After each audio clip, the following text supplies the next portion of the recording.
श्री गिरिराज महाराज हम ब्रजवासियों के लिए कल्पतरु हैं, चिंतामणि हैं, प्राण पोषक हैं, उपासना पोषक है, उपास्य देव स्वरूप है। इनका प्रादुर्भाव यहां नहीं हुआ ब्रज में, इनको यहां ब्रज में लाया गया। तो इनकी उत्पत्ति कहां हुई और कौन इनको ब्रज में लाया? ये साक्षात परिपूर्णतम भगवान श्री कृष्णचंद्र जो असंख्य ब्रह्मांडों के अधिपति वृंदावन नाथ हैं, ब्रजनाथ हैं, सब कुछ करने में समर्थ हैं। जब जब भूतल पर भगवान अवतार लेते हैं श्री कृष्णचंद्र जी के रूप में, तो ये सब जो आपको मायाकृत दिखाई देता है तत्काल चिदानंदमय होता था, क्योंकि चिदानंद में प्रभु प्रकट हुए। हमारी जो देखने की क्षमता है वो 3 गुणों तक ही है, सतोगुण, रजोगुण, तमोगुण। इनकी रचना तक है, त्रिगुणात्मिका प्रकृति तक, क्योंकि ये भी प्रकृति के द्वारा रचे हुए यंत्र केवल प्रकृति को ही देख सकते हैं। जब तक भगवान दिव्य दृष्टि प्रदान नहीं करते तब तक वृंदावन ब्रज जो परात्पर रूप है, जो साक्षात भगवत स्वरूप है, ऐसा दर्शन नहीं हो सकता। भगवान जब भूतल पर प्रकट होते हैं तो पूरा परिकर जो है यही प्रकाशित हो जाता है। ये दिव्य धाम है, ऐसा नहीं कि पहले था आगे नहीं रहेगा, ऐसा नहीं। या अभी वर्तमान में है आगे नहीं रहेगा। दिव्य परात्पर जो था है रहेगा, जो प्रलय में भी नष्ट नहीं होता। श्री गिरिराज गोवर्धन जी, परम पावन यमुना जी, खगमृग पशु पंछी लता और भी पर्वत झरने, ये सब दिव्य हैं हमारे ब्रज के। सच्ची मानिए, मानसी गंगा का जल त्रिभुवन के पावन तीर्थों को भी पावन करने की सामर्थ्य रखता है। राधा कुंड, मानसरोवर, ये सब दिव्य हैं। विश्वास करो, इसीलिए ब्रजवासियों को कहीं जाने की जरूरत नहीं। सारे तीर्थ तरसते हैं ब्रज सीमा में प्रवेश पाने के लिए। स्वयं तीर्थराज प्रयाग भी यहाँ के लुटते हैं। ये साक्षात मंदिरम में भगवान कहते हैं मेरा साक्षात घर है। भगवान का जो कुछ है वो सब सच्चिदानंदमय है। भारतवर्ष में पश्चिम दिशा में शाल्मली द्वीप है, वहां एक महान पर्वत है द्रोणाचल। सबसे पहले गिरिराज जी का प्रादुर्भाव द्रोणाचल की गोद में हुआ। जिस समय द्रोणाचल की गोद में गिरिराज महाराज प्रकट हुए, समस्त देवता प्रकट होकर के पुष्प वर्षा करते हुए स्तुति की, क्योंकि उनको पता है कि ये भगवान की विहार स्थली है। जो ब्रज उसमें ये शोभा पाएंगे, ये भगवान की नित्य क्रीड़ा स्थली है। श्री गिरिराज महाराज हरिदासों में श्रेष्ठ हैं, हरि को महान सुख पहुंचाने वाले और हरि स्वरूप भी हैं।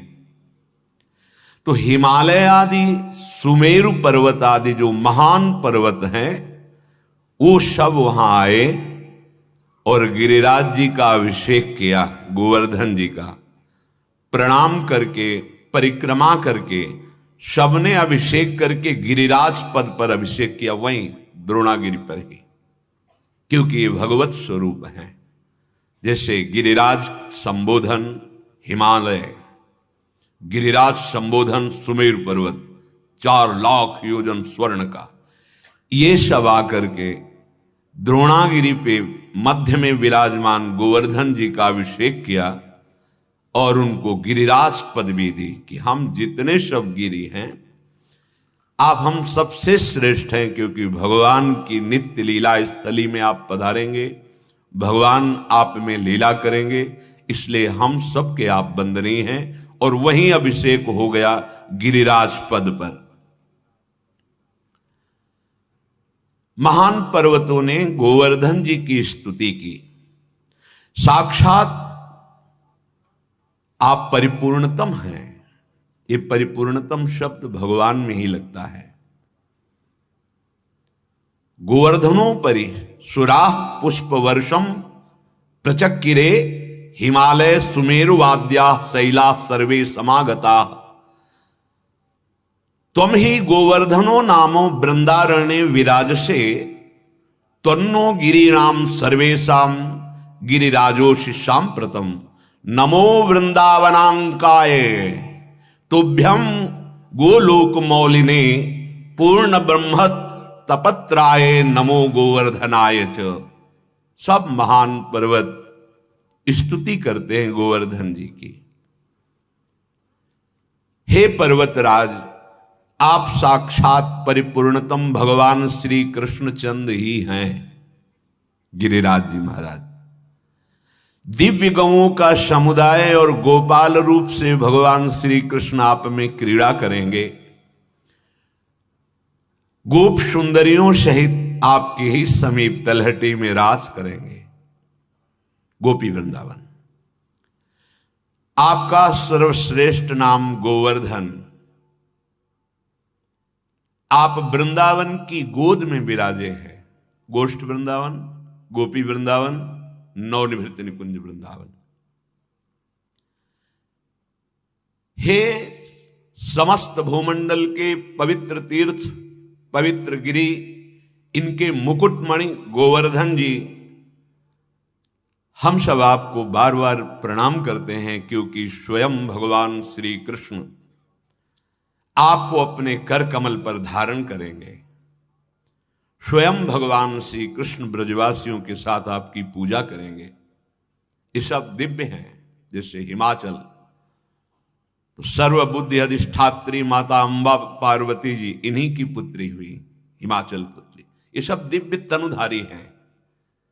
देखने में पहाड़ दिखाई देते हैं, गिरी दिखाई देते हैं, पर ये सब दिव्य वपुधारी हैं। हे गोवर्धन, हम जितने भी विश्व के पर्वत हैं सब आपको नमस्कार करते हैं।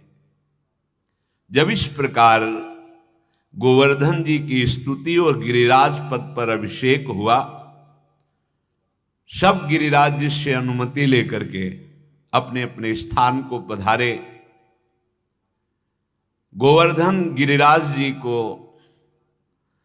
अपनी गोद में देखकर द्रोणाचल बहुत प्रसन्न और गर्वित हुए। यहो भाग्य, हमें गिरिराज जी ने सनाथ कर दिया।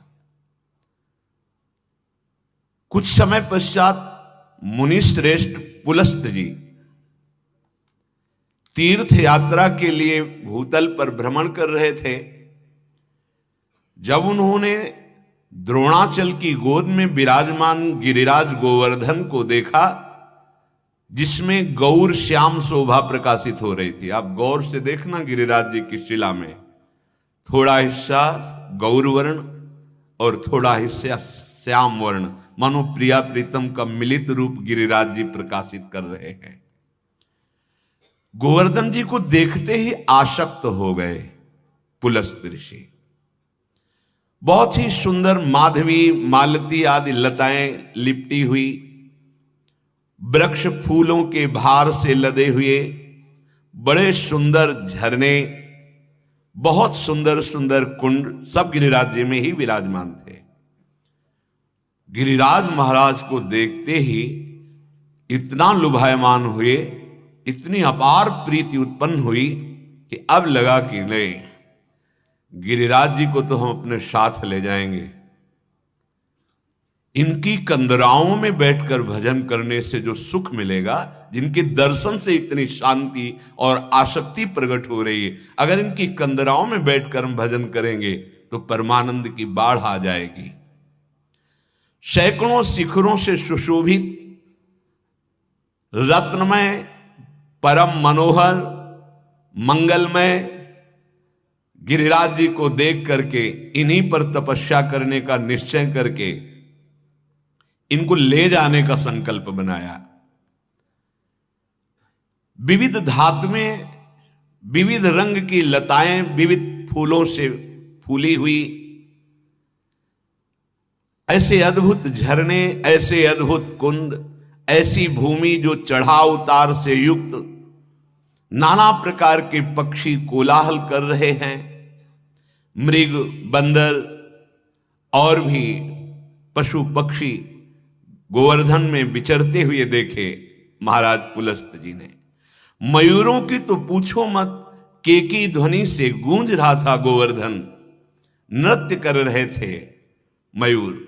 और गिरिराज जी को देखते ही मोक्ष पाने की इच्छा और मोक्ष पदवी दोनों प्राप्त हो जाती है। अर्थात मुमुक्षुता, संसार से वैराग्य, जीवन मुक्त अवस्था, ये दोनों प्रदान कर देते हैं गिरिराज महाराज। मुनिवर पुलस्त के मन में दृढ़ निश्चय हो गया कि अब इनको द्रोणाचल पर नहीं रहने देंगे, इनको अपने साथ ले जाएंगे। द्रोणाचल के समीप गए, पूजन किया, सत्कार किया। द्रोणागिरी ने भी पुलस्त जी का, ये दिव्य तनुधारी है। पुलस्त जी ने कहा, द्रोण तुम बहुत भाग्यशाली हो, क्योंकि तुम्हारी गोद में गिरिराज गोवर्धन विराजमान है। इस समय तुम विश्व वंदनीय हो गए हो, तुम में दिव्य औषधियां हैं, अमोघ संजीवनी आदि, तुम सबको जीवन देने वाले हो, इसलिए मेरे को भी जीवन प्रदान करो। ये गोवर्धन मेरा जीवन बन गए हैं, इनके देखने से ही मैं इतना आसक्त हो गया हूं, इनके बिना नहीं रह सकता। और इनको हम विराजमान करेंगे मुक्ति नगरी आनंदवन काशी में। सानंद मानंद वने वसंतम आनंद कंदम हृत प्राप वृंदम वाराणसी नाथ मनाथ नाथम श्री विश्वनाथम शरणम प्रपद्ये। आनंदवन में, ये प्रेमानंद वन है वृंदावन, काशी आनंद वन है। मैं काशी में विराजमान करूंगा और बहुत से मुमुक्ष जन इनके दर्शन मात्र से इनमें भजन साधन करके परम पदवी को प्राप्त होंगे। मैंने इनकी महिमा देख ली। काशी में बहुत से भी ऋषि मुनि निवास करते हैं, उनको परम लाभ होगा। मैं याचना करता हूं, मुझे गिरिराज गोवर्धन दान दे दो। इस समय मैं केवल गोवर्धन को चाह रहा हूं। भगवान विश्वेश्वर की नगरी में विराजमान होकर के ये समस्त प्राणियों को परम पदवी प्रदान करेंगे, मैंने निश्चय कर लिया। जहां गंगा नदी प्रवाहित होती है, भगवान विश्वनाथ साक्षात भ्रमण करते हैं, वास करते हैं, उनकी राजधानी है काशी। वहां हम ले जाएंगे तुम्हारे पुत्र गिरिराज गोवर्धन को। ये लता वेलों से ऐसी शोभा प्रकाशित करते हैं जो राग का नाश करती है। सच्ची गिरिराज जी के दर्शन मात्र से वैराग्य प्रकट होता है। मैं अपने तपस्या के बल से इनको ले जाऊंगा, मेरी अभिलाषा पूर्ण करो। पुलस्त जी की बात सुनते ही द्रोणाचल के नेत्रों में आंसू बहने लगे, विकल हो गए और भयभीत भी हो गए। भय इसलिए कि ना कह नहीं सकते, क्योंकि महान तपस्वी हैं। विकल हो गए कि आज मुझे जो सौभाग्य मिला कि बड़े बड़े महान पर्वत आकर के मुझे प्रणाम किए, देवता लोग आकर नमस्कार किए, क्योंकि मेरी गोद में गोवर्धन गिरिराज विराजमान है। ये मेरा सौभाग्य छीनना चाहते हैं, पर मेरा कोई बस नहीं है। द्रोणाचल जी ने कहा, महामुने, मैं पुत्र स्नेह से बहुत व्याकुल हूं। मुझे मेरा पुत्र गिरिराज गोवर्धन बहुत प्रिय है, पर मैं भयभीत हूं कहीं आप साप ना दे दें। इसलिए आपके दोनों हाथ जोड़ करके मैं प्रणाम करता हूं। क्या ऐसा हो सकता है कि आप ये ना लें? पुलस्त जी ने कहा, इस समय मेरे एक ही संकल्प बन रहा है, मुझे गिरिराज गोवर्धन चाहिए। जानते हो इसमें आंतरिक कितनी प्रबल इच्छा क्यों प्रकट हुई? क्योंकि भगवान श्री कृष्णचंद्र जी इन्हें अपने ब्रज में लाना चाहते। ये भगवान की नित्य लीला स्थली है। बड़े पुत्र शोक से व्याकुल होकर द्रोणाचल जी ने कहा, बेटा गिरिराज, तुम मुनि के साथ कल्याण में परम पावन भारतवर्ष में बड़े बड़े मुनियों के द्वारा उनके सत्कर्मों की पूर्ति के लिए धर्म, अर्थ, काम, मोक्ष इसको प्रदान करने के लिए गिरिराज जी में चारों सामर्थ्य हैं। अगर आप धन की कामना से उनकी आराधना करें तो धन दे देंगे, कामना की पूर्ति के लिए तो कामना की पूर्ति हो जाएगी, धर्म पूर्ति के लिए तो धर्म की पूर्ति, मोक्ष पूर्ति के लिए तो मोक्ष पूर्ति, और प्रेम प्राप्ति के लिए तो प्रेम। सर्व समर्थ गिरिराज जी महाराज है। जो निष्काम पूर्वक गिरिराज जी का सेवन करता है उसे प्रेम प्राप्त हो जाता है। गोवर्धन जी ने कहा, मुनि आपको पता है मैं कितना विशाल हूं? मेरा शरीर 8 योजन लंबा, 2 योजन ऊंचा, 5 योजन चौड़ा है। गिरिराज जी का 8 योजन मतलब 1 योजन का मतलब 4 कोस होता है, तो 8 योजन का मतलब 8 चौको 32 कोस। सांप के कारण क्षीण होकर अभी 21 किलोमीटर किया रह गए हैं। इन्हीं ने श्राप दिया था पुलस्त जी ने। मेरा शरीर 8 योजन लंबा, 2 योजन ऊंचा, 8 कोस की ऊंचाई थी गिरिराज महाराज की, 5 योजन चौड़ा, 5 चौको 20 कोस चौड़े गिरिराज जी। आप में सामर्थ्य है कि मुझे ले चलेंगे? पुलस्त जी ने कहा, बेटा तुम क्या हो, आवश्यकता पड़े तो सुमेरु को भी उठा लूं। यह है तप बल, भजन बल। एक महात्मा समुद्र पी गए, अगस्त्य जी, ये तो पुलस्त जी है। ऐसे चुल्लू बांधा, कुआं का जल ले, सरोवर का ले, अगाध अथाह समुद्र को पी गए। ये महात्मा का बल, ये भजन से होता है। तप, भजन, पवित्र संकल्प, सब कुछ समर्थ होता है।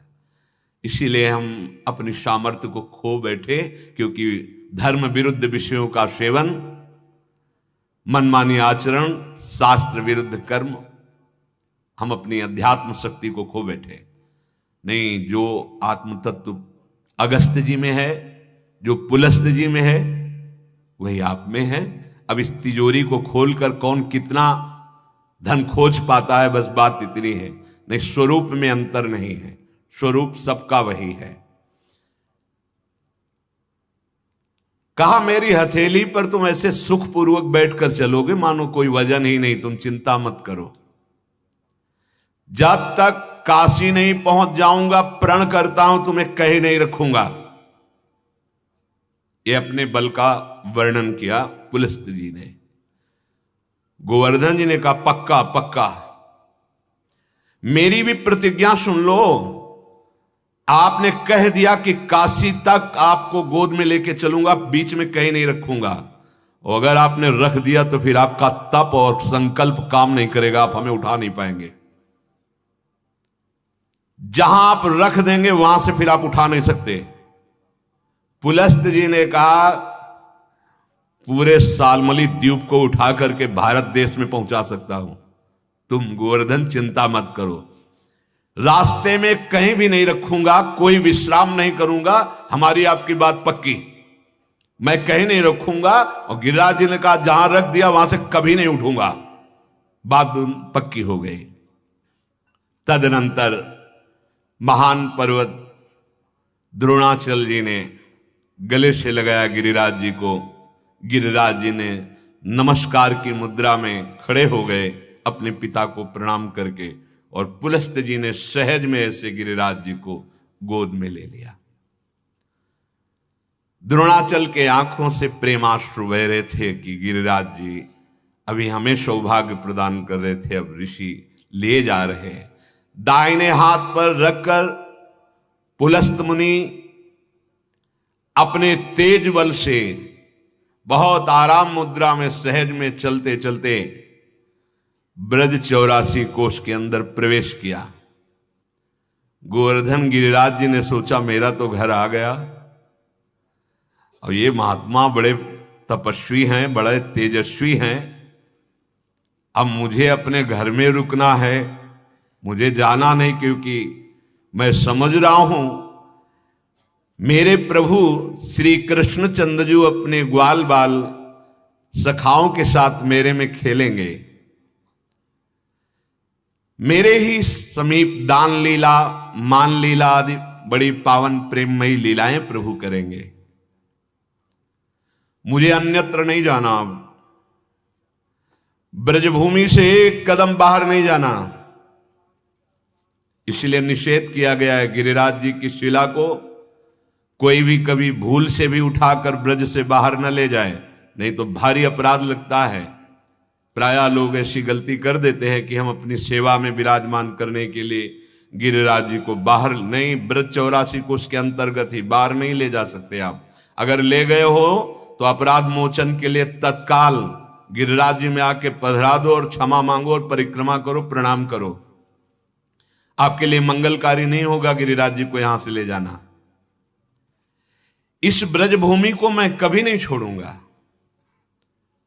श्री प्रियाजू और श्री लालजू मेरी तलहटी में खेलेंगे, मेरे ऊपर खेलेंगे, यह सौभाग्य मुझे मिलेगा। मैं उत्तम दर्शन करूंगा दोनों का, राधा कृष्ण का। नहीं, मैं ब्रजभूमि से अब बाहर नहीं जा सकता। मन ही मन ऐसा दृढ़ निश्चय कर अपना असली भार बढ़ाना शुरू किया गिरिराज जी ने। गिरिराज जी चाहते थे कि हमें उठा लो और ब्रज तक ले चलो, फिर हम दिखाएं तो हम हैं क्या। इतना भार बढ़ा कि एक कदम चलना मुनि के लिए दुर्लभ हो गया। बार बार याद करते हैं कि मेरी प्रतिज्ञा थी कि अगर मैं बीच में रख दिया तो गिरिराज की प्रतिज्ञा थी कि उठा नहीं, मुझे तो काशी तक ले जाना, रखना नहीं। रख दिया तो गिरिराज जी ने कहा था कि उठा। एक कदम चलना भारी पड़ रहा है और इतनी जोर की लघुशंका का वेग आया कि अब तो रखना ही पड़ेगा। अब गिरिराज जी लिए लघुशंका थोड़ी होगी। दो बातें एक साथ हुई, भारी लघुशंका का वेग और गिरिराज जी अपने असली जो सामर्थ्य है वो भारी वजन, भारी भार से पीड़ित तो लघुशंका बस छूटने ही वाली है। अब तो ऋषि हैं, अब ऐसे थोड़ी को कोई ग्रामीण हो कि ऐसे खड़े खड़े लघुशंका, एक लघुशंका की पद्धति है। ये जो जैसे खड़े खड़े वो सब छिट्टी पड़ते हैं अपवित्र, उनको ज्ञान ही नहीं है। उसी हाथ से लघुशंका का क्षेत्र स्पर्श करते, उसी हाथ। हाँ, पहले बहुत सावधानी पूर्वक, यदि आपकी गांठें दर्द करती हैं तो खड़े होने वाली लघुशंका के आजकल सुविधाएं, उसको बहुत और पवित्र अंग करते हुए, हाथ पवित्र करते हुए, कुल्ला करके, आचमन करके, ऐसे ऐसे थोड़ी कि ऐसे पशुवत लघुशंका के और चल दिए। प्रायः अब इन पवित्रताओं का ध्यान ही नहीं रखा जाता, इसलिए बुद्धि भ्रष्ट होती चली जाती। शौचाचार बुद्धि को पवित्र करता है। अब ऋषि ने विचार किया कि ये तो एक क्षण भी हम नहीं रह सकते लघुशंका के बिना। अब जो होगा सो देखा जाएगा, क्योंकि लघुशंका इतनी वेग में, वो वजन इतना बढ़ गया। जहां महाराज विराजमान है गिरिराज जी, वही पधरा दिया। लघुशंका से निवृत्त हुए और स्नान किया, क्योंकि गिरिराज जी को ले जाना है। बड़े पवित्र, तभी तो इतना तेज और तप है। सच्ची बात, अगर आप शरीर पवित्र रखेंगे, शौचाचार का नियम रखेंगे, तो आप में शक्ति आएगी। आप अपवित्र मुंह, अपवित्र शरीर, गंदे विचार, गंदी चेष्टाएं, पशुवत आचरण, पवित्र होकर के निवृत्त हो गए। गिरिराज जी से कहा चलो उठो। गिरिराज जी इतने महान भारी भार से युक्त हो गए कि जो यहां तक उठा के लाए थे, एक हाथ से ऐसे उठाया, गोद में लाए थे, दोनों हाथ लगा के पूरे तप का संकल्प करके हिला भी नहीं पाए गिरिराज जी को, तृण भर खिसका नहीं पाए। पुलस्त ऋषि ने, ये क्या हो रहा है? फिर पूरा पावर लगाया, घुटने के बल बैठकर गिरिराज जी को उठाने का। पूरी शक्ति, पूरा प्रयास, पूरा तप, पूरा संकल्प, एक अंगुल भी टस से मस नहीं। पुलस्त्यो मुनि शार्दूला, ये मुनियों के शिरोमणि हैं। कहा उठो गिरिराज, ये तुम्हारा स्वभाव ठीक नहीं कि तुम अपना वजन बढ़ा रहे हो। माना कि तुमने शर्त की थी, लेकिन तुम्हारी शर्त से हमारी प्रतिज्ञा श्रेष्ठ है। मैं तुम्हें काशी ले चलूंगा, मेरा अभिप्राय जानते हो। क्रोधित होकर बोले, मेरी गोद में सहज में उठो। गिरिराज जी ने कहा, आप क्रोधित मत होइए, आपने वादा किया था कि काशी के सिवा बीच में कहीं रखेंगे नहीं, और हमारी शर्त हुई थी जहां रख दोगे वहां से मैं उठूंगा नहीं। तो आप अपनी प्रतिज्ञा तोड़ दिए हैं, मैं अपनी प्रतिज्ञा में हूं। मुनि श्रेष्ठ पुलस्त क्रोध से कांप उठे, ओठ फड़कने लगे। फिर एक बार जबरदस्ती प्रयास किया गिरिराज गोवर्धन को उठाने का, असफल हुए। तब कहा है गिरिराज, तुम हमारी आज्ञा का पालन नहीं कर रहे हो, तुम्हारे अंदर मैं ढिठाई देख रहा हूं, मेरे मनोरथ को पूर्ण नहीं होने दे रहे, इसलिए मैं शाप देता हूं तुम्हें। तुम प्रतिदिन तिल तिल भर क्षीण होते जाओगे। गिरिराज ने कहा स्वीकार है, जाऊंगा नहीं। मतलब ये ब्रज क्षेत्र ऐसा है कि सांप भी मिले तो भी नहीं छोड़ना है। बहुत दुर्लभ है ब्रजवास। आप अमेरिका जाइए कोई परेशानी नहीं, विदेश जाइए कोई परेशानी घर वालों को नहीं होगी, लेकिन ब्रजवास तो कितने ऐसे जनों ने आके बताया कि हमारे घर वाले कहते हैं मर जाएंगे। अगर आप ब्रज गए, वृंदावन वास किए, तो मैं भाई 21 पीढ़ियां तर जाएंगी। अगर कोई ऐसा सौभाग्यशाली, सबके अंदर थोड़ी भाव बन पाता है, कह दे सब ब्रज में वास कर लें, किसकी सामर्थ है? सब भजन कर लें, किसकी सामर्थ है? सब जीवन मुक्त हो जाएंगे, सृष्टि कैसे चलेगी? अरे एक विकार को तो संभाल के दिखा, जीवन मुक्त होना तो बहुत बड़ी बात रही। अरे 1 घंटे किसी एक मंत्र, एक नाम में मन को लगा के दिखा, प्रेमावस्था तो बात बहुत दूर की रही। ब्रज 84 कोष में बड़े भाग्यशाली, पूरी सृष्टि में इतने लोग हैं, अंगुली में गिन सकते हो। एक हाथ की जितने दीमक है ना, दीमक, अनंत जीव ऐसे भरे पड़े हैं। उनमें से कितने मनुष्य हैं, मनुष्यों में से कितने ऐसे प्रांत हैं जो ब्रजधाम वृंदावन धाम जीवन में न सुन पाएंगे और न बोल पाएंगे।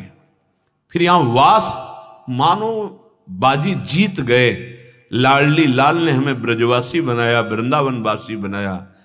अगर अपराध न बने तो वास मात्र से भगवत प्राप्ति हो जाएगी। वृंदावन ही प्रभाव सुनो, अपनो ही गुण देत, जैसे बालक मलिन को मात गोद भर लेत। रोज आप वृंदावन की महिमा सुनते हैं, वास मात्र से भगवत प्राप्ति। पर अपराध ना बने इसलिए बताया गया, ऐसी पद्धति से रहो, नहीं तो अपराध बन जाएंगे। पुलस्त जी ने साप दे दिया, 1-1 तिल रोज घटोगे। यद्यपि गिरिराज जी का स्वरूप 8 योजन लंबा, 2 योजन ऊंचा, 5 योजन चौड़ा। अब आप दर्शन कीजिए, तब से अब तक गिरिराज जी रोज घट रहे हैं। नाराज होकर पुलस्त जी चले गए। उसी दिन से गिरिराज गोवर्धन ऋषि का शाप स्वीकार करके तिल तिल भर रोज कम होते जा रहे हैं। जब तक भूतल पर भागीरथी गंगा और प्रभु गोवर्धन गिरिराज विराजमान है, तब तक जीवों का कल्याण होता ही रहेगा।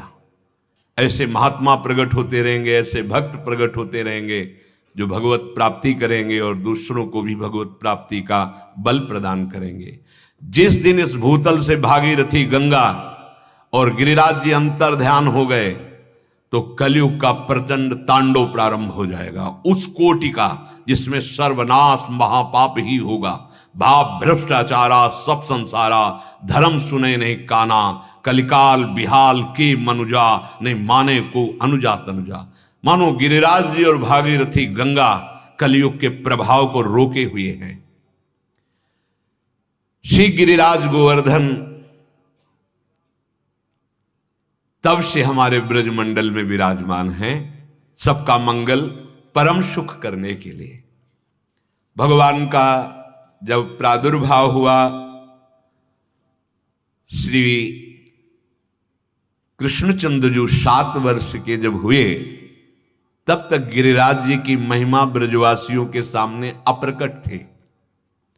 जैसे और भी पर्वत हैं हमारे ब्रजमंडल में, ऐसी ही भावना थी। गिरिराज जी की महिमा प्रकाशित तब तक नहीं हुई थी। एक दिन लालजू महाराज ने देखा कि बहुत सुंदर सुंदर पकवान, मिष्ठान ये सब बन रहे हैं। यद्यपि अंतर्यामी सर्वज्ञ हैं हमारे श्री कृष्णचंद्र जी, उनसे कभी कहीं किसी की कोई भी बात छुपी नहीं, कभी कहीं किसी की, कहीं भी हो वो देख रहे हैं। ऐसा मत समझना कि तुम्हें बंद कमरे में या एकांत स्थल पर कोई नहीं देख रहा।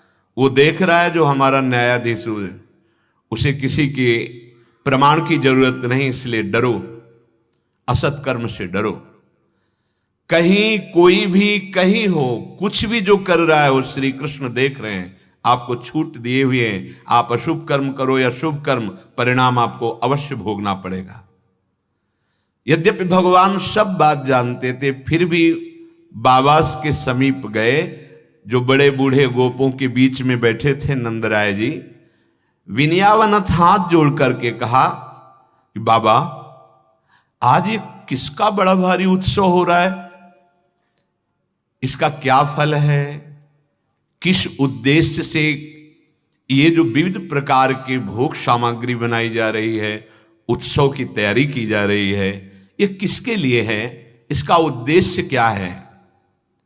बाबा आप मुझे अवश्य बताइए, क्योंकि आप मेरे पिता हैं और मैं आपका लाडला पुत्र हूं। मेरी उत्कंठा है जानने के लिए कि किसका उत्सव हो रहा है, जिसके लिए पूरा ब्रजमंडल ऐसी तैयारी कर रहा है, सुंदर सुंदर पकवान भोग सामग्री बन रही। जो संत महापुरुष सब में अपने आत्मा को देखते हैं, उनकी दृष्टि में ना कोई अपना होता है ना कोई पराया होता है। उन संतों का ना कोई मित्र होता है ना कोई शत्रु होता है, ना कोई उदासीन होता है। ऐसे संतों से जब विनयावनत होकर के बात पूछी जाती है, तो फिर वो अधिकारी देखकर छुपाते नहीं हैं। अगर वो रहस्य की बात जानने का अधिकारी नहीं तो वो मौन धारण कर लेते हैं। उनका व्यवहार मित्रवत सबसे होता है, पर ममता किसी से नहीं होती। जो शरणागत हैं, जो विनयावनत हैं, जो अधिकारी हैं, हर बात वो अपने अनुभव की उनसे वो कह देते हैं। बाबा, संसारी आदमी बेसमझ से अनेकों प्रकार के ऐसे कर्म करते रहते हैं जिनका लक्ष्य होता है सुख, लेकिन भोगना पड़ता है दुख, क्योंकि वो बेसमझ है। अगर कोई भी कर्म किया जाए और समझ बूझ कर किया जाए और महापुरुषों से प्रमाणित हो तो उसका फल होगा सुख। यहां क्या किया जाता है? मनमानी किया जाता है, शास्त्र विरुद्ध किया जा सकता है, अपनी समझ के, तो उसका परिणाम होता है दुख। ये बेसमझ लोग करते हैं सुख के लिए कर्म और परिणाम में भोगते हैं दुख। इसलिए मेरी प्रार्थना है कि आप लोग ये कौन सा उत्सव मना रहे हैं, ये शास्त्र सम्मत है या लौकिक है, मैं जानना चाहता हूं। आपका पुत्र हूं, विनयावनत हूं। आप सब किस उत्सव की तैयारी कर रहे हैं, कृपा करके बताइए। बाबा ने कहा, बेटा हमारे भगवान हैं इंद्र। पर्जन्यो भगवान इंद्रो मेघास्तस्यात्ममूर्तयः ते विवर्षन्ति भूतानां प्रीणनं जीवनं पथः।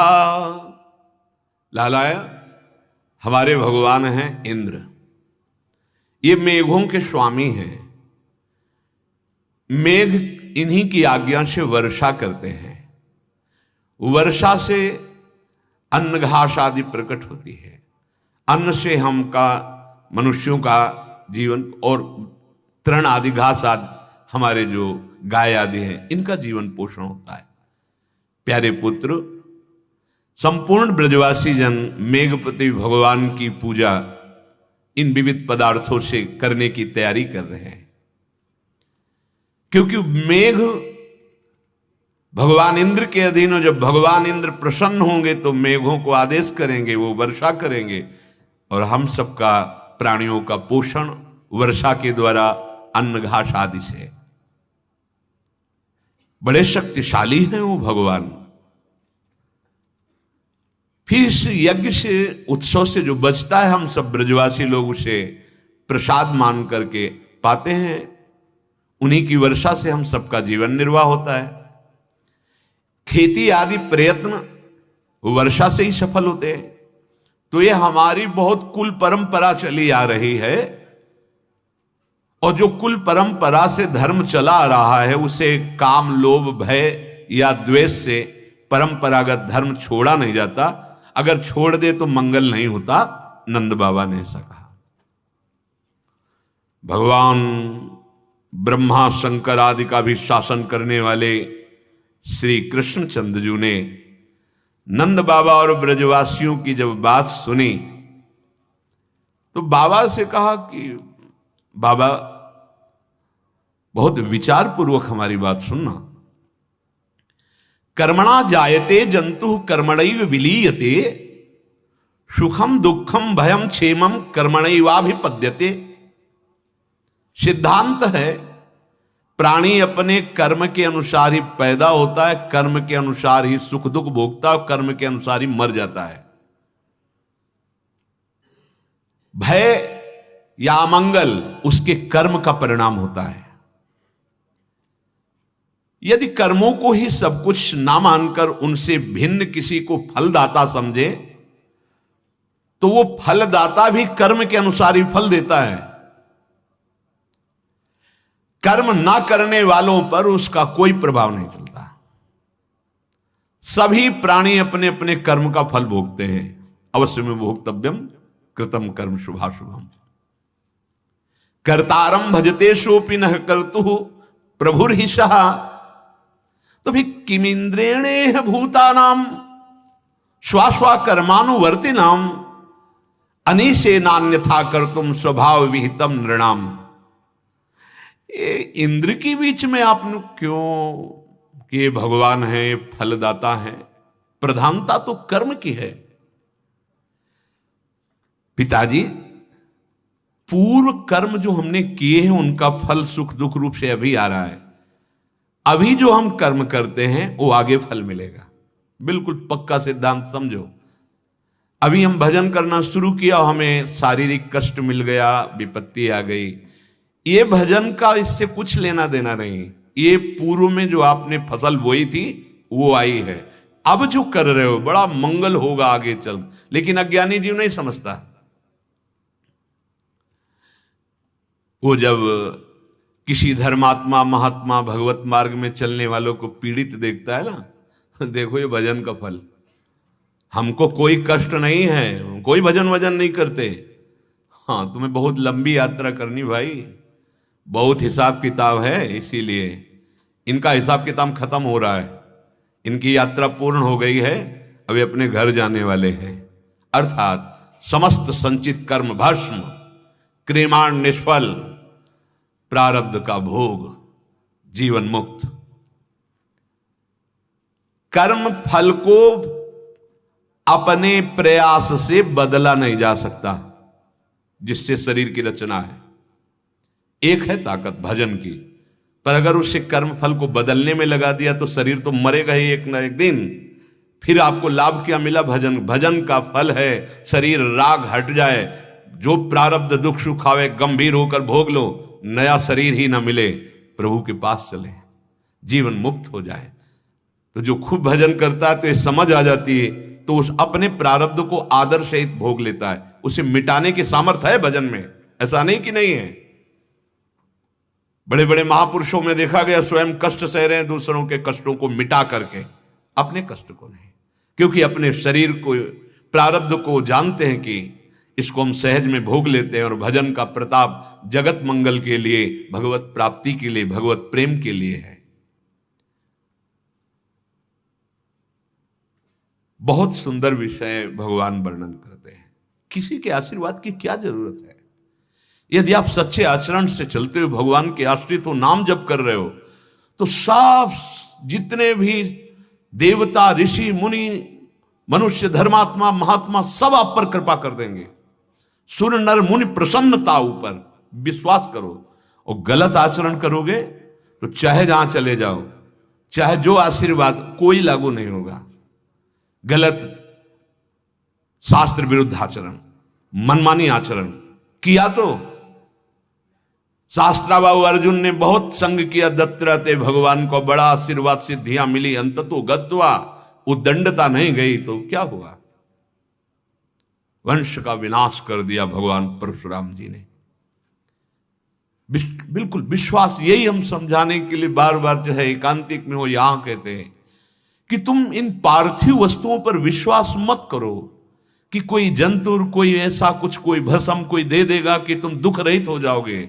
नहीं भाई नहीं, आपका कर्म इनसे रुकने वाला नहीं, ये छूछा से नहीं रुकने वाला, वो आपको दंड दे के रहेगा।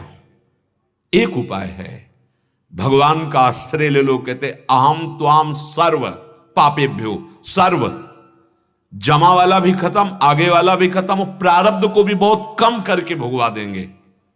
बहुत कृपालु है। एकमात्र भगवान की शरण और नाम जप। तभी सबको लगता है कि और कोई ये उपाय तो जानते नहीं है, कहते हैं कि बस राधा राधा राधा राधा। क्योंकि और कोई उपाय हमें प्रमाणित करके बताओ जो तुम्हारे दुख की जड़ अज्ञान का नाश करके, समस्त पापों का नाश करके तुम्हें जीवन मुक्त बना दे। कोई उपाय बताओ। किसी भी मार्ग में चलो, जब तक देह स्मृति, संसार स्मृति, तब तक दुखों से बच नहीं सकते। अगर राधा राधा राधा स्मृति, राधा नाम में, तो विश्वास करो, धर्म, अर्थ, काम, मोक्ष, प्रेम जो चाहोगे प्राप्त हो जाएगा। मूल में कुल्हाड़ चलाओ, पत्ते काटने से ये दुख का वृक्ष नष्ट होने वाला नहीं। मनुष्य अपने कर्मों से स्वभाव, स्वभाव से कर्म, यही जन्म मरण का चक्र बन जाता है। ये उसी का अनुसरण करता है, जैसा स्वभाव रचना होती उसी के अनुसार कर्म, कर्म के अनुसार स्वभाव रचना। बार बार वही संस्कार, वही स्वभाव, वही कर्म, उसी पचड़े में फंसा बार बार कीचड़ में खेल रहा है। कोई भी देवता, असुर, मनुष्य, ये सब अपने कर्म परिणाम को भोग रहे हैं। उन्होंने कर्म किया, देवता बन गए, वो कर्म क्षीण होगा, फिर आ जाएंगे यहां। तुम मनुष्य बने हो, जो कर्म कर रहे हो वो आपको भोगने पड़ेंगे। सारा जगत स्वभाव और कर्म में विचरण कर रहा है, अपने स्वभाव के अनुसार। तमोगुणी स्वभाव, रजोगुणी स्वभाव, सात्विक स्वभाव। ये विचरण शब्द बंद हो जाएगा जब त्रिगुणातीत हो जाओगे। नाम त्रिगुणातीत है, भगवान का रूप त्रिगुणातीत है, भगवान की लीला, भगवान का धाम, ये त्रिगुणातीत हो। आपका स्वरूप त्रिगुणातीत है, आपका स्वरूप।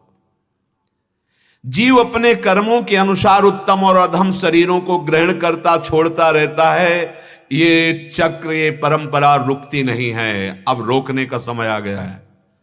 मानव जीवन सत्संग अब रुक जाना चाहिए। अगर अब न रुका तो फिर पता नहीं कब ऐसा संयोग बनेगा। बार बार तो बनत नहीं, यह संजोग अनूप, मानुष तन वृंदा विपिन, रसकन संग विविरूप। ये शत्रु है, ये मित्र है, ये उदासीन है, ऐसा कुछ नहीं है। ये तुम्हारी सोच है, तुम्हारी सोच। आज अपनी सोच का इतना महत्व है। एक दूसरे की निंदा कर रहे हैं, एक दूसरे की हिंसा कर रहे हैं। कितना गलत कर्म बन रहा है और उसे हम धर्म मान रहे हैं। सर्वनाश हो जाएगा, सर्वनाश। कहां तक कहूं बाबा, कर्म ही गुरु है, कर्म ही ईश्वर है। अगर आपका महान कर्म है, वो गुरु की तरह आपको सत्य की तरफ लेता चला जाएगा। महान कर्म है तो ईश्वर की तरह आनंद और फल प्रदान करता चला जाएगा, जिसमें अखंड सुख, अखंड प्रसन्नता है। इसलिए बाबा, मुझे तो ऐसा लगता है कि पूर्व संस्कारों के अनुसार अपने वर्ण आश्रम के अनुकूल धर्म का आचरण करता हुआ परम पवित्र कर्म करने का आदर करे, कर्तव्य का पालन करे। संपूर्ण गीता यही का, भगवान के जो वचन, इसी का विस्तार है। जिसके द्वारा सुगमता पूर्वक, आनंद पूर्वक जीवन कटे, वही उसका इष्ट देव होता है। बाबा जैसे विवाहिता पत्नी अपने पति को छोड़कर किसी और पुरुष की तरफ गंदी दृष्टि करे तो उसको व्यभिचारिणी कहते हैं, और व्यभिचारिणी को कभी सुख, शांति या लाभ कभी नहीं प्राप्त हो सकता। ऐसे ही व्यभिचारी व्यक्ति होता है। व्यभिचारी को कभी शुभ गति, कभी मंगल, कभी अभी तुम्हारे पास धन है तो देख लेना ये कहां पहुंचा देगा तुम्हें, जो गंदे आचरण, गंदा व्यसन, गंदा खान पान। तो मुझे लगता है कि मनुष्य को समझना चाहिए कि उसका पति कौन है। सबके लिए पुरुषोत्तम भगवान श्री कृष्णचंद्र जो सबकी आत्मा है, सबके प्रीतम है, सबके परम पति हैं, सबके परम पति हैं। ये बात हृदय में बैठा ले। अगर अनन्य भाव से भक्ति कर रहे हो तो ये आपको अनुभव में आ जाएगा। मुझे लगता है कि अपने आराध्य देव को छोड़कर दूसरे की उपासना करने से कभी सुख नहीं मिलेगा। अपने अपने कर्तव्य का पालन करना ही चाहिए बाबा। जैसे हम लोगों का कृषि, वाणिज्य, गोरक्षा ये सब जीवनोपार्जन है, गोपालन, तो संसार की स्थिति, उत्पत्ति इन तीन गुणों से होती है, सतोगुण, रजोगुण, तमोगुण से। इसी के स्वभाव में बने हुए स्त्री पुरुष सब संसार में कर्म करते हुए विचरण कर रहे हैं। रजोगुण के संयोग से ही ये जन्म होता है। रजोगुण की प्रेरणा से मेघ बरसते हैं। इसमें इंद्र का क्या, क्योंकि ये तो जगत गुरु है, सब जानते हैं रहस्य। रजोगुण की प्रेरणा से वर्षा होती है, वर्षा से ही अन्न आदि, जिससे आपने कहा प्राणियों की जीविका चलती। तो भला इंद्र का क्या लेना देना इसमें? और इंद्र कर भी क्या सकता है, क्योंकि इंद्र के पास जो सामर्थ्य है वो इन्हीं की तो दी हुई। इनको पता है कितनी सामर्थ्य है उसके पास। बाबा हमें बिल्कुल इंद्र से भयभीत नहीं होना चाहिए। हम वनवासी हैं, वृंदावनवासी हैं, ब्रजवासी हैं। हमारे आराध्य देव ये वृंदावन ब्रज धाम के जो मुकुटमणि गिरिराज जी हैं, ये इष्ट देव हैं। हम ब्रज 84 कोश वासियों के ये रक्षक हैं, प्राण पोषक हैं। ये धर्म, अर्थ, काम, मोक्ष, प्रेम, ये सब पुरुषार्थ देने में समर्थ है गिरिराज गोवर्धन। बाबा आज से बंद इंद्र का पूजन। जितनी सामग्री तैयार हुई है अब हम सब मिलकर गिरिराज जी का पूजन करेंगे। अब ये यज्ञ नहीं होगा देवराज इंद्र के लिए। ये खीर, हलवा, पूरी, पुआ, मूंग की दाल, ब्रज के समस्त दुग्ध पदार्थ जो बनाए गए हैं, गौओं से जो दुग्ध निकला उनसे पदार्थ, ये सब इंद्र को भोग नहीं लगाएंगे हम। अब लगेगा भोग गिरिराज जी का, और फिर पाएंगे सब ब्रजवासी। और ब्राह्मणों को दक्षिणा देंगे, गौओं के साथ परिक्रमा लगाएंगे। आप बाबा समझ लो, चाहे चांडाल हो, चाहे पतित हो, चाहे कुत्ता हो, कोई भी हो, गिरिराज जी का भोग पाने से, गिरिराज जी के दर्शन से परम कल्याण को प्राप्त हो जाएगा। सब आनंद हो जाएगा। खूब हम लोग प्रसाद पाएंगे चक्क भोग लगा के गिरिराज जी का, और गहने से, कपड़ों से सज धज करके, और फिर मंगल गीत गाते हुए गिरिराज जी की प्रदक्षिणा करेंगे। मेरी तो सम्मति यही है बाबा।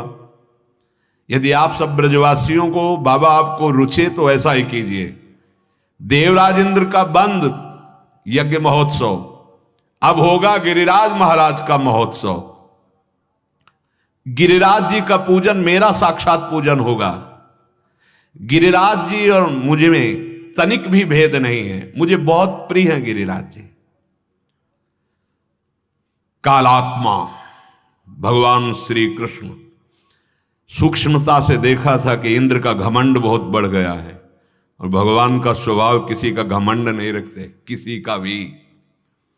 इसीलिए तृणादपि सुनिचेन, बचना हो तो भगवान की शरण में होकर दैन्य रहो। थोड़ा भी घमंड करोगे तो ब्रह्मांड नायक तुम्हारे घमंड को चूर करने के लिए ऐसी रचना रच देंगे सब छार छार हो जाएगा तुम्हारा घमंड, किसी का नहीं रहा घमंड। नंद बाबा आदि गोपों ने जब ये बात सुनी तो सबने गर्दन हिलाई, लाला बात तो तू सही कर रहा है। सबने स्वीकृति कर ली। क्यों?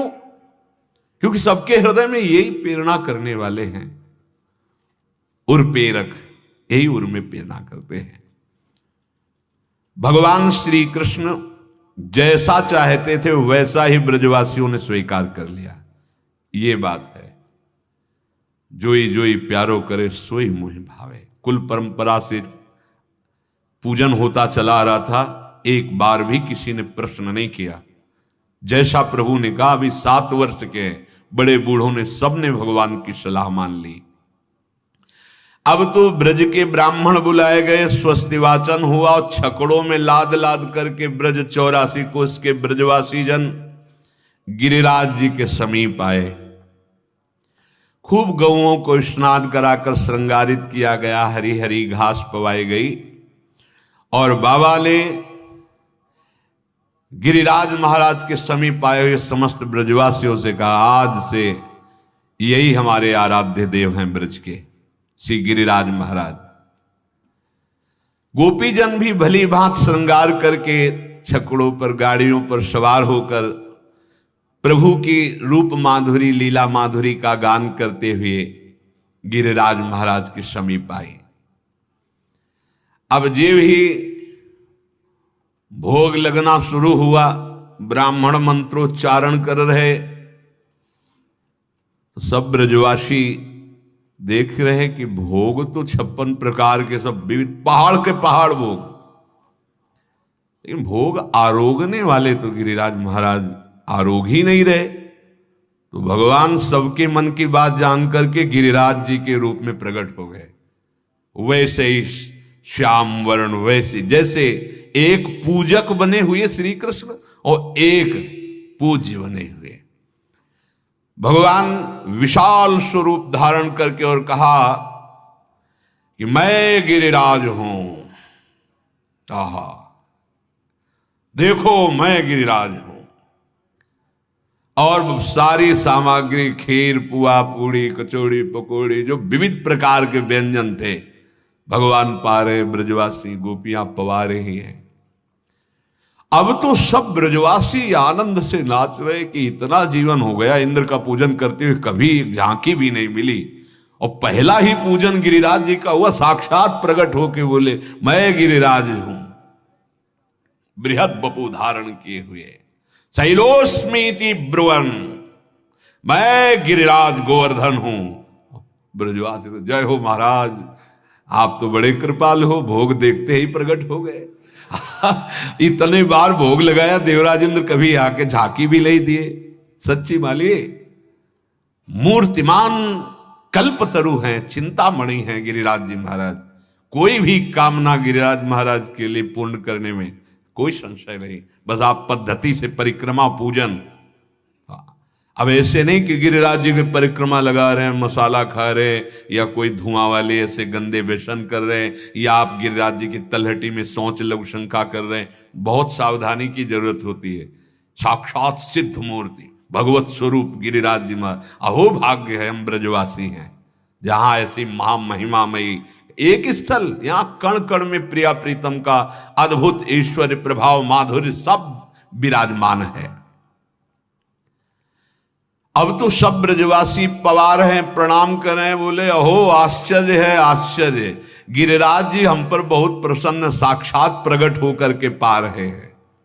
भगवान ने कहा, ये अद्भुत देवता हैं, जैसा तुम चाहोगे वैसा रूप धारण कर लेंगे, और जो गिरिराज जी का निरादर अपमान करेगा उसको ये देवता नष्ट कर देंगे।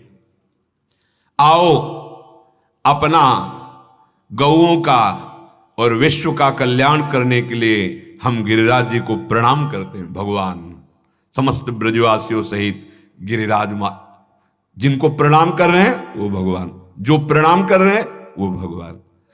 गिरिराज जी को नमस्कार किया। एसो वजानतो मर्त्यान काम रूपी वनौकशः हरन्ति हरस्मै नमस्यामः शरमणे आत्मनो गवाम। भगवान श्री कृष्ण की प्रेरणा से नंद बाबा आदि बड़े बूढ़े गिरिराज गोवर्धन की पूजा की और जो प्रसाद बचा सब पाए। फिर जो बूढ़े लोग चल नहीं सकते थे, छकड़ों पे बैठ के जो चल सकते थे, वो गीत भगवान के नामों का गाते हुए गिरिराज जी की प्रदक्षिणा की। फिर सब अपने अपने ब्रज के घरों में वापस आ गए। जब इंद्र को पता चला कि पुआ पूड़ी गुलाब जामुन रबड़ी रसगुल्ला कुछ भी भोग हमारे नहीं लगा, इस तिथि को तो हमारा लगता था, अपने दैवी शक्ति जो गुप्तचर थे पूछा, भाई क्या बात है, ब्रज में एक भी गुलगुला हमें समर्पित नहीं हुआ, पीछे तो चक पाले को मिलता था। तब बताया गया कि अब आपकी पूजा बंद हो गई महाराज।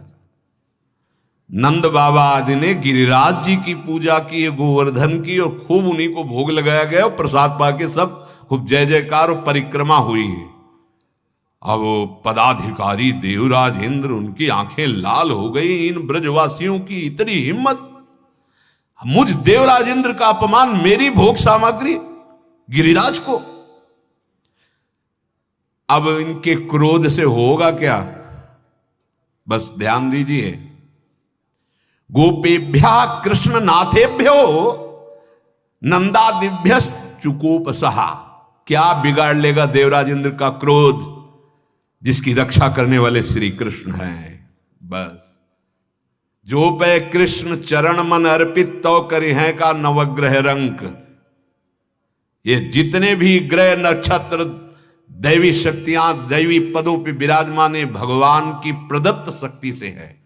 जब ये प्रभु की शक्ति को भूलकर अपनी मान लेते हैं, तो जहां जहां कभी ऐसा हुआ, उपनिषद में एक में हमने पढ़ा था कि एक बार देवराज इंद्र असुरों पर विजय प्राप्त करके हर्षोल्लास पूर्वक बड़ा उत्सव मना रहे थे। अप्सराएं नाच रही थी, गंधर्वगण गान कर रहे थे, और अभिमान में भरे हुए देवता क्योंकि विजय से प्राप्त किए थे, सब आनंदित हो रहे थे।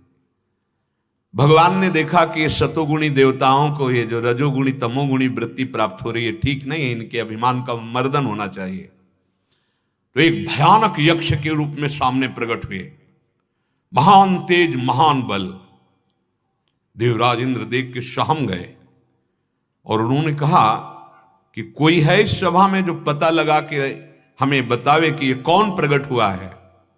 भगवान पहले वायुदेव महाबली हैं, त्रिभुवन में सबसे बड़े महाबली वायुदेव हैं। इन्हीं के अंश से भगवान श्री हनुमान जी महाराज, साक्षात भगवान शंकर ही है ना, इसलिए भगवान ही है। पवन पुत्र कहा जाता है हनुमान जी को।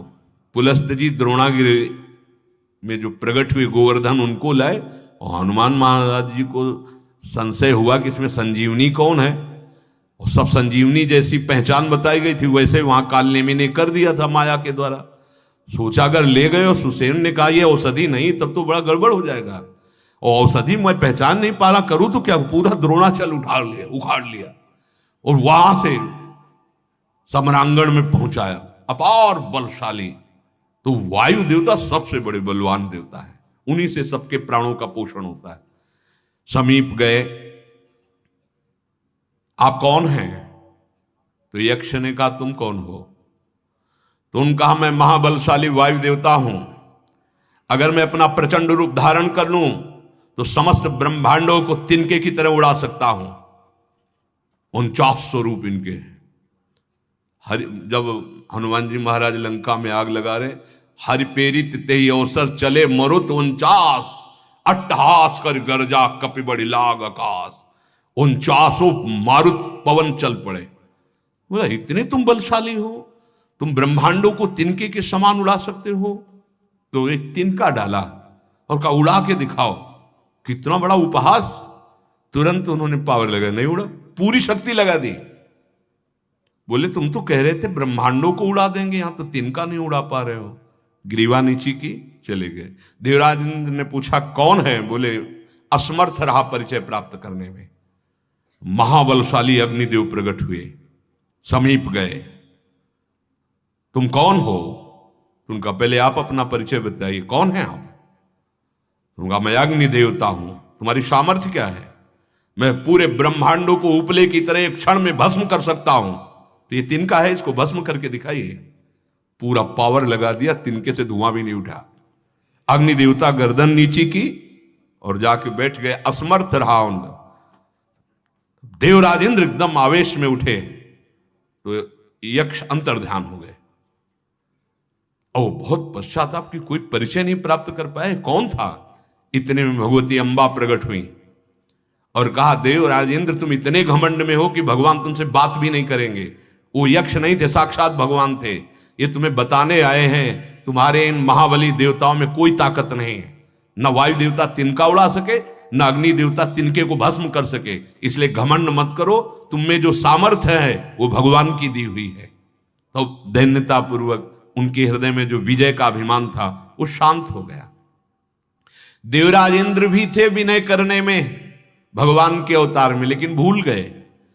और अपमान जब हुआ उनको लगा कि अपमान हो गया, क्योंकि उनकी पूजा, अरे पूजा प्रणाम नमस्कार बहुत विचित्र है, बहुत विचित्र है।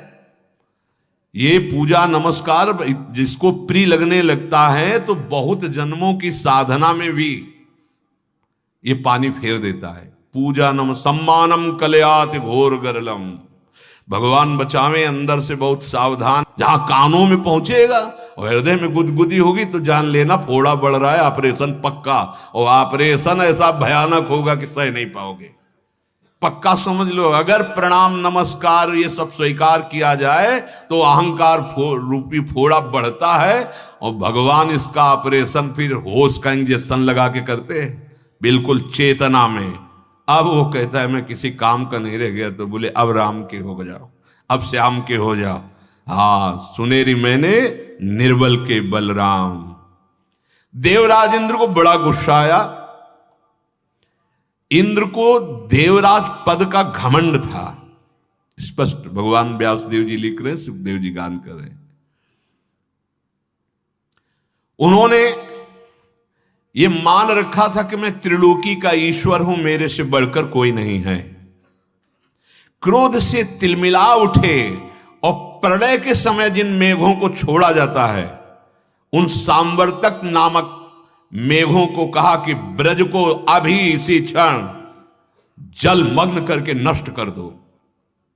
ओहो, इन ग्वालों में इतना घमंड, मुझ देवराज का अपमान, बड़ा विचित्र है अहम। देखो तो सही, एक साधारण लड़का, उसके बल पर मुझ देवराज का अपमान। अहो श्री मद महात्म्यम गोपानाम काननौकशाम कृष्णम मर्त्य मुपाश्रित्य ये चक्रुदेव हेलनम। ये मरने वाले शरीर के गोपगण, एक बालक कृष्ण जो मर्त्य में स्थित है। भगवान का महत्व कब जानने में आता है? जब दैन्यता आती है। देखो इतना पवित्र पद है देवराज इंद्र, और अहंकार है तो उनको क्या दिखाई दे रहा है? एक साधारण मनुष्य बालक कृष्ण मर्त्यम उपाश्रित्य, इनको सच्चिदानंद मृत शरीर वाला दिखाई दे रहा है। ये है अहंकार, अज्ञान का स्वरूप। मुझ देवराज का अपमान कर डाला। अच्छा, तो अब इस बहुत कड़वी शब्द बोल रहे, अहंकारी ऐसे ही बोलता है। वाचालम बालिशम स्तब्धमज्ञम पंडित मानिनम कृष्ण मर्द मुपाश्रित गोपा में चक्र अप्रियम। देवराज इंद्र इस समय बकवादी हो गए हैं, नादान हो गए हैं, अभिमानी हो गए हैं और मूर्खता को प्राप्त हो गए हैं, क्योंकि ये ही ब्रह्मा जी के साथ सब मिलकर प्रार्थना की थी और ब्रह्मा जी को भगवान ने आदेश किया था, मैं स्वयं आ रहा हूं पृथ्वी का भार हरण करने के लिए। मुझ देवराज इंद्र की अवहेलना देख ले, अब मैं क्या करता हूं। ऐसे ही प्राय अधिक पाए जाते हैं, क्योंकि अज्ञान और अहंकार से युक्त है तो सच्चिदानंद बपू भगवान को नहीं जान पाते हैं। भगवान को जानना अपनी बुद्धि बल से नहीं हो सकता। सोई जानई जेहि देहु जलाई, तो जानत तुम्हें हो जाई। अच्छा, तो इन गोपों को धन का नशा चढ़ गया है और इनको बिगाड़ने वाला कृष्ण मिल गया है। भैया हम बिगड़े ही सही, तुम बढ़िया बने रहो, हम ब्रजवासी बिगड़े ही सही, क्योंकि हमारा यार और प्यार श्री कृष्ण है। अब जाओ सांवर्तक गणों, इन ब्रजवासियों की हेकड़ी को, इनके घमंड को धूल में मिला दो। ये हेकड़ी और घमंड ही बोल रहा है उसका, पक्का समझना। तुम्हें जो कुछ दिखाई दे रहा है वो तुम्हारे अंदर है। अगर श्याम दिखाई दे रहा तो श्याम का अनुभव हो गया है, काम दिखाई दे रहा तो काम में हो, दुष्ट दिखाई दे रहा तो तुम दुष्ट हो, पापी दिखाई दे रहा तो पाप है। चश्मा जैसा वैसे ही दृष्टि, वैसे सृष्टि। जाओ इनका संहार कर डालो। मैं आ रहा हूं ऐरावत हाथी पर, और अपने वज्र का प्रहार करके 84 कोस भूमि को नष्ट कर दूंगा। मैं अपने महापराक्रमी मरुदगणों के साथ आ रहा हूं ब्रज में। जाओ सांवर्तक गण, वर्षा प्रारंभ करो। अब इंद्र की आज्ञा, प्रलय कालीन मेघ के बंधन खोल दिए गए।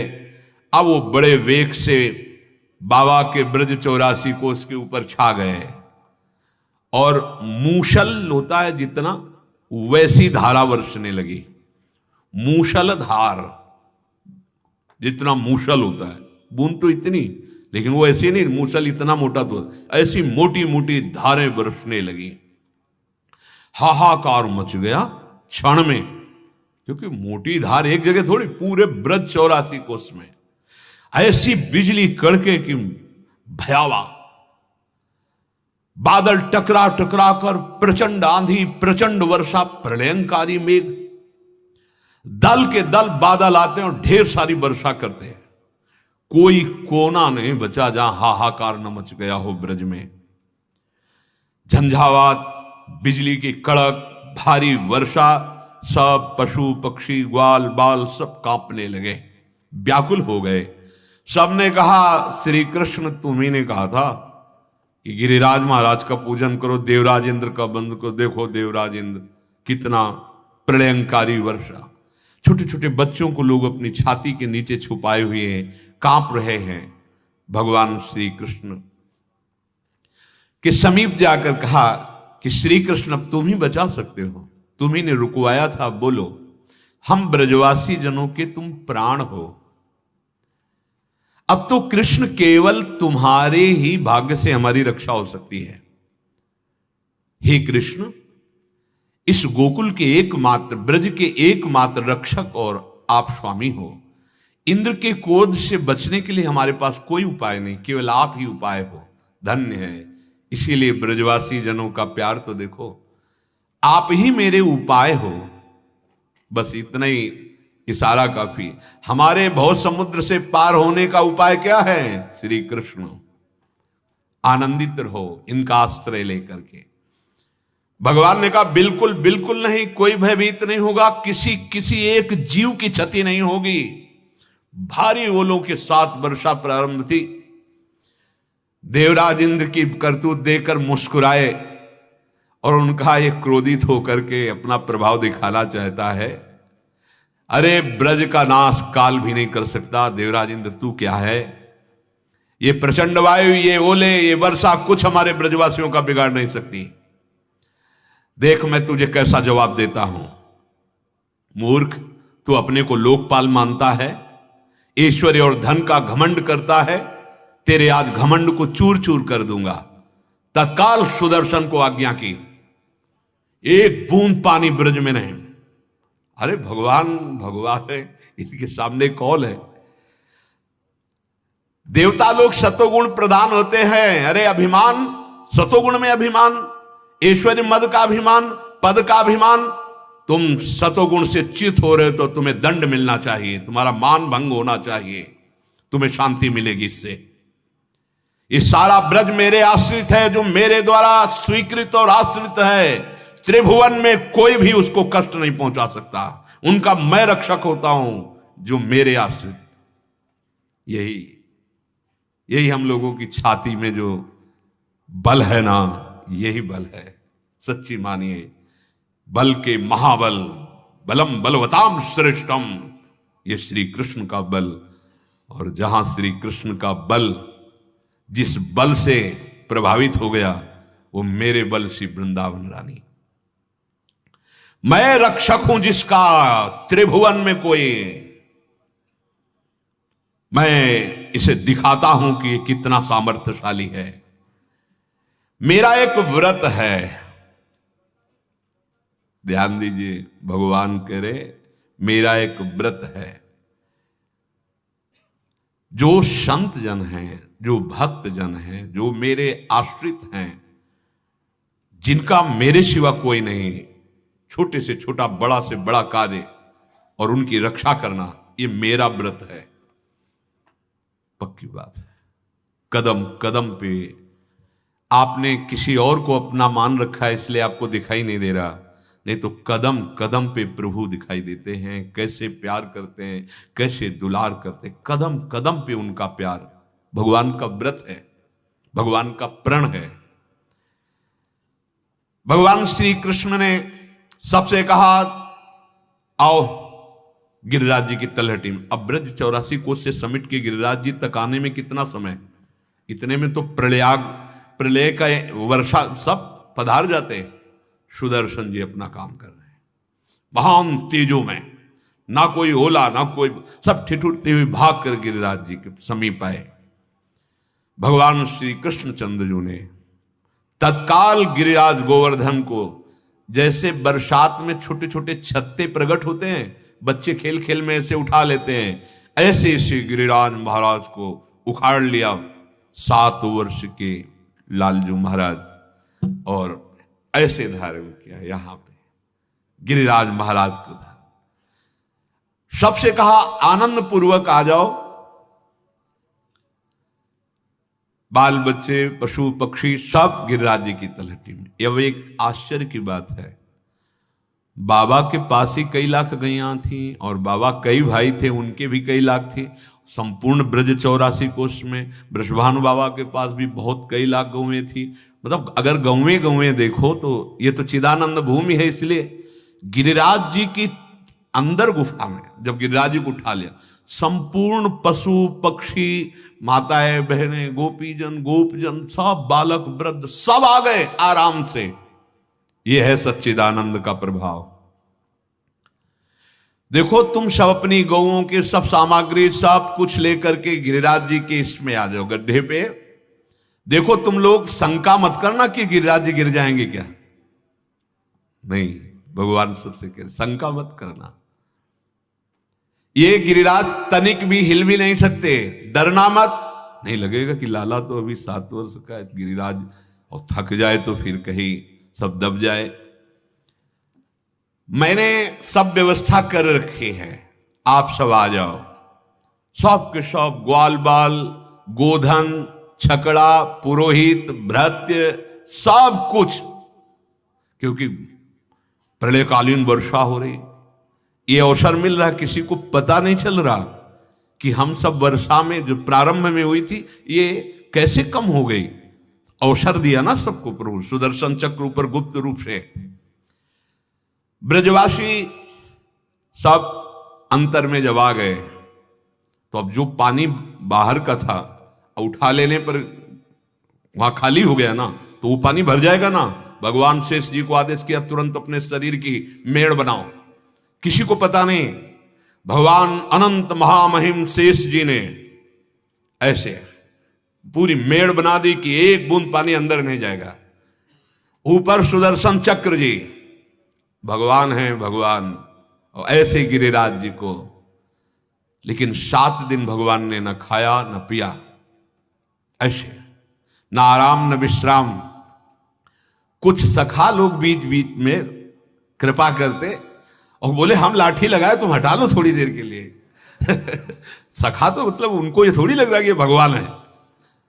कन्हैया तुम निश्चिंत हो, तुम हटाओ, हम अपनी लाठी लगाए, लाठी लगा के गोप थोड़ा भगवान, अरे बोले कन्हैया, बोले हाँ। सखाओं को लग रहा था कि मतलब अब थक गया है हमारा मित्र, तो थोड़ा हम सब 7 दिन 7 रात गिरिराज जी को उठाए हुए, ऊपर सुदर्शन चक्र, नीचे भगवान शेष मेड़ बनाए हुए और सच्चिदानंद भगवान गिरिराज जी को धारण किए हुए। ना एक डग इधर उधर हिले, ना मुख पर कोई थकावट। अब इंद्र आश्चर्यचकित हो गया। 7 दिन प्रलयंकारी मेघ की वर्षा, ओले, बिजली की कड़कड़ाहट, कुछ नहीं। दैवी शक्तियों ने सूचना दी, एक भी पशु नहीं मरा, एक भी पक्षी नहीं मरा, सब गिरिराज्य में सुरक्षित। आश्चर्यचकित हो गया इंद्र। अपने मेघों से कहा, रुक जाओ भाई, 7 दिन में कुछ नहीं कर पाए, अब क्या कर पाओगे, चल। जो प्रलयंकारी मेघ हैं,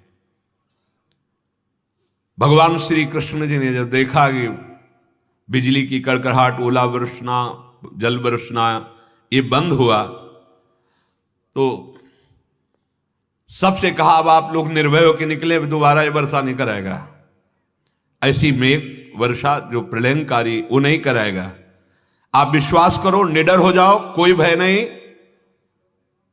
सब धीरे धीरे बाहर निकले। तो मेघ हटने के बाद सूर्य प्रकाशित हुए, आंधी पानी सब बंद। और ब्रज में जो बाहरी वर्षा से नदियां उफान, तत्काल शांत। ये सब क्या हो रहा है? भगवान का प्रभाव।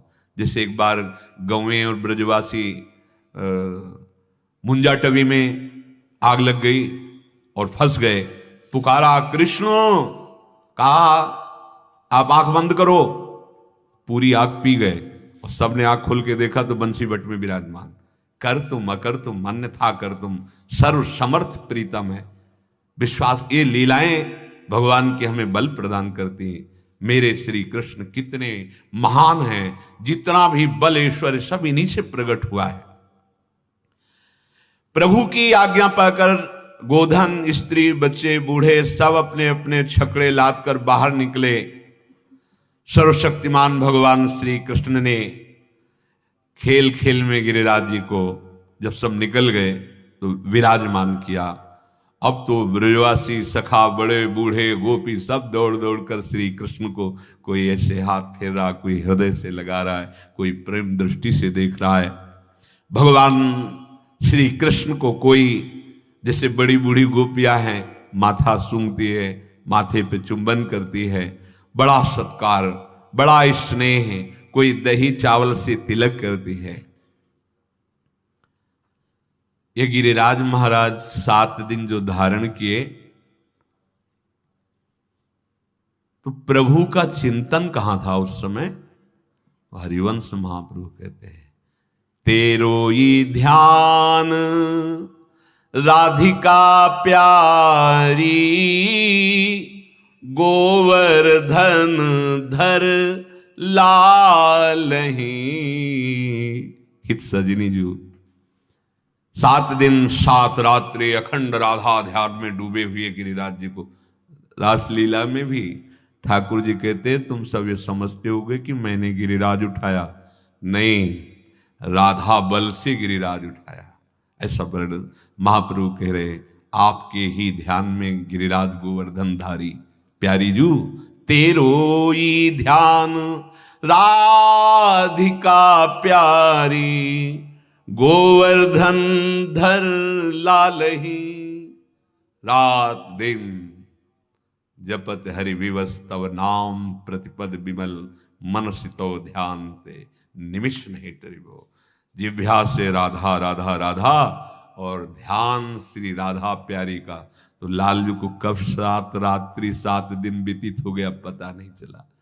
जब देवराज इंद्र ने देखा कि अब तो फिर आए कामधेनु भी एरावत में विराजमान होकर आए, भगवान के चरणों में प्रणाम किया, अभिषेक किया। भगवान को तब से गोविंद नाम से, गौओं के इंद्र गोविंद नाम से पुकारा गया। तो ये जो हमारे ब्रज में विराजमान गिरिराज जी हैं, ये अपने को कल्याण और मोक्ष की, बस अपराध मत कीजिए, बस सच्ची मानिए, पड़े रहिए। और देश के बसत ही अधिक भजन जो होए, ये सम तो पूजत नहीं, वृंदावन रहे सोए। रहे सोए के 2 भाव हैं। एक है केवल वृंदावन आप वास कर रहे हो, ज्यादा खास भजन साधन नहीं बन रहा, पर अपराध नहीं हो रहा, आपको वो वस्तु मिलेगी जो बाहर का बड़ा भजनानंदी प्राप्त करना दुर्लभ है। दूसरी बात है, पड़ा रहता है वृंदावन में, ब्याज भरोसे कुंवर के सुवर पाव पसा, ज्यादा तरह से ही है। ब्यास भरोसे कुंवर के, बस भरोसा कुंवर का रहे, बस ध्यान रखना।